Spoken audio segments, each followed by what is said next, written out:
외모는 중요하지 않고 마음이 중요하다는 것입니다. 지나가는 사람을 붙잡고 한번 물어보십시오. 누가 이 말에 동의하지 않겠습니까? 하지만 수천 년 동안 전 세계적으로 외모는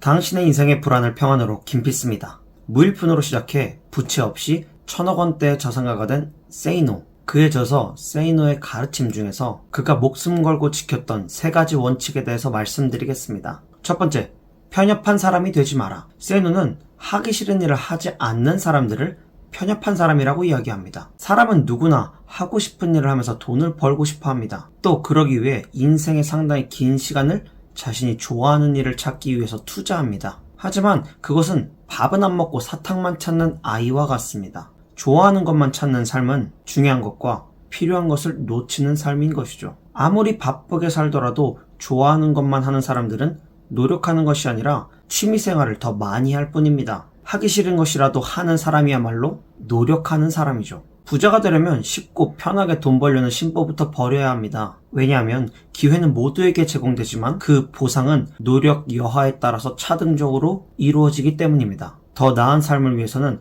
노력하지 않는 편협한 삶을 사는 것을 멀리해야 합니다. 두 번째, 지금 모습으로 미래를 단정 짓지 마라. 지금 상황이 이러니까 5년, 10년 후에도 크게 달라질 것이 없고 그렇기에 희망이 없다고 단정 짓는 것은 옳지 않습니다. 점쟁이도 바로 다음날 아침 내가 무슨 일을 당할지 알지 못합니다. 미래는 신의 영역이고 이건 부자가 되려는 사람에게만 통하는 이야기가 아니라 모든 사람은 자신의 미래를 쉽게 견적내어서는 안 됩니다.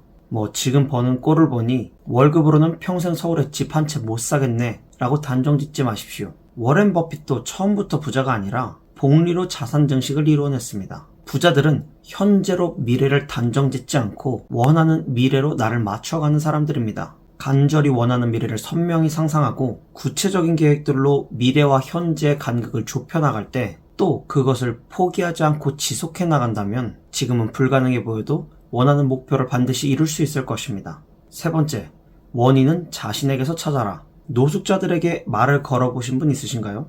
그들에게 왜 여기 있느냐고 물어보면 다 왕년에는 잘 나갔었다고 이야기합니다. 개인적으로 비난하는 의사는 전혀 없고 변하지 않는 사실에 대해서 말씀드리자면 실패한 자들의 핑계는 길고 그럴싸한 사연들로 이루어져 있습니다. 반면에 성공한 사람들은 어떤 일이 잘못되면 책임과 원인을 자신에게서 찾죠. 그들은 절대 세상 속에서 핑계를 찾지 않습니다. 지금의 실패를 남 탓으로 돌리는 사람은 다음에도 남 때문에 똑같은 실패를 겪게 될 것입니다. 남 탓을 한다는 것은 다른 사람이 나의 인생을 결정한다고 인정하는 것이나 다름없기 때문이죠. 일어난 문제가 내 책임일 때 그 문제를 해결할 수 있는 힘도 나오는 것입니다.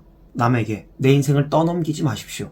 또 몇 안 되는 천재들의 이야기, 천재들의 성공 스토리에 주눅들 필요 없습니다. 돈을 번다는 것은 다른 보통의 사람들과 게임하는 것이지 당신보다 크게 잘난 사람들과 게임하는 것이 아니기 때문입니다. 쉽게 말해 우리는 우리가 속한 분야에서 다른 보통의 사람들과의 경쟁에서만 이기면 됩니다. 부자가 되면 좋겠다고 말하는 사람들은 많지만 정말 부자가 되려고 노력하는 사람은 거의 없기 때문입니다. 보통 사람들이 놀 때 일하고 그들이 잠잘 때 덜 자고 그들이 쓸 때 덜 쓰며 경쟁력을 기르고 목돈을 준비하다 보면 인생에 언젠가 다가올 기회를 잡을 수 있을 것입니다. 그리고 추가적으로 부자가 되기 위해서는 외모에도 신경을 써야 한다고 이야기합니다.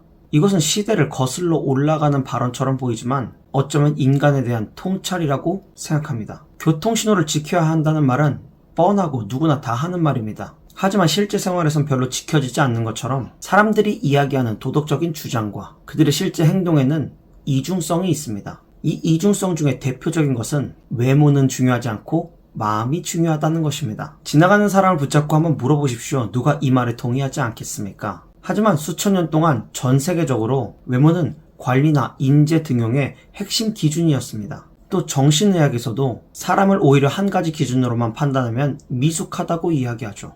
외모도 사람의 일부입니다.